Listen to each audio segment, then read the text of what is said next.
ఇది చాలా simple recipe అందరికీ తెలిసిందే అండి. స్టవ్ మీద పాన్ పెట్టుకొని ఒక అరకప్పు ఫ్రెష్ పల్లీలు, ఒక అరకప్పు పుట్నాలు వేశాను. అంటే రోస్టెడ్ చెన్నా అండి. తర్వాత 4-5 సన్నగా పొడవుగా కట్ చేసుకున్న గ్రీన్ చిల్లీస్ వేశాను. తర్వాత ఒక 10-12 క్లోవ్స్ ఆఫ్ గార్లిక్ వేశాను. రెడ్ చిల్లీ ఒక 3 కట్ చేసుకొని వేశానండి.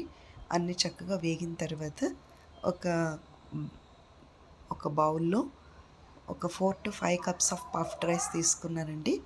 పఫ్డ్ రైస్ చక్కగా మెత్తగా లేకుండా క్రిస్పీగా ఉండేటట్టు చూసుకోవాలి. ఇందులో పసుపు, ఉప్పు, కారం పావు చెంచా వేసుకొని అన్నీ కలిపి కలుపుకోవడమేనండి. అయితే దీన్ని బేల్ అంటారు కదా!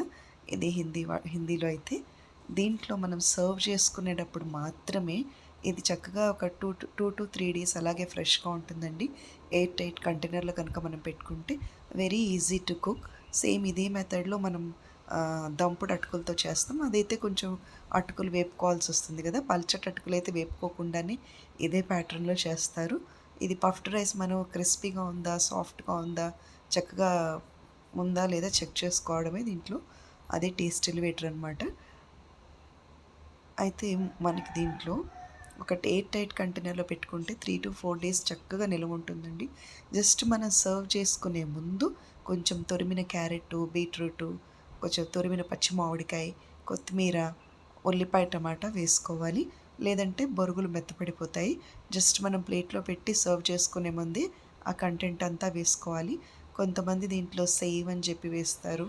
సేవ్ నా ప్రీవియస్ వీడియోస్‌లోనే చెక్ చేయండి. సేవ్ అంటే బూందీ, సేవ్ ఇవన్నీ వేసుకుంటే అడిషనల్‌గా టేస్ట్‌నిస్తాయన్నమాట. అయితే కొంచెం మనం తినేటప్పుడు ఇష్టమైతే ఒక అరచెక్క నిమ్మకాయ కూడా పిండి వేసుకుంటే బావుంటుంది. కాకపోతే బొరుగులు మెత్తపడిపోతాయి. సో, ఇది ఒక ప్యాటర్న్ అనమాట.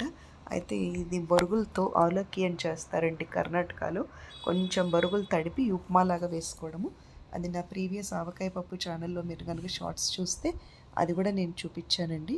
అయితే పఫ్డ్ రైస్ వచ్చి నాకు ఈ మధ్య సేఫ్ హార్వెస్ట్ వాళ్ళయి బాగా నచ్చినాయండి. అదేం ప్రమోట్ చేయడం కాదు యాడ్. మీ కంఫర్ట్ కోసం చెప్తున్నాను. నేను చాలా రకాల పఫ్డ్ రైస్ కలెక్ట్ చేశాను. సేఫ్ హార్వెస్ట్ వాళ్ళది మనం రెసిపీ చేశాక కూడా నెక్స్ట్ డే కూడా అలాగే ఉంటుందండి. మెత్తపడకుండా ఉంటుంది రైస్ లాగా. అదొకటి ఏదో నాకు యూస్‌ఫుల్ టిప్ అనిపించింది. నచ్చితే ఫాలో అవ్వండి. చాలామందికి అసలు సబ్స్క్రిప్షన్ అంటే ఏంటో తెలీదు. దానివల్ల వాళ్ళు అసలు సబ్స్క్రైబ్ బటన్ ఎక్కడ నొక్కాలి, బెల్ అంటే ఏంటి, దీనికి నాన్ రిలేటెడ్ పీపుల్కి అసలు తెలియటం లేదండి. మీకు కనుక అవేర్నెస్ ఉంటే తప్పకుండా నా ఛానల్ సబ్స్క్రైబ్ చేయండి and follow my Instagram and watch YouTube videos also. Thank you.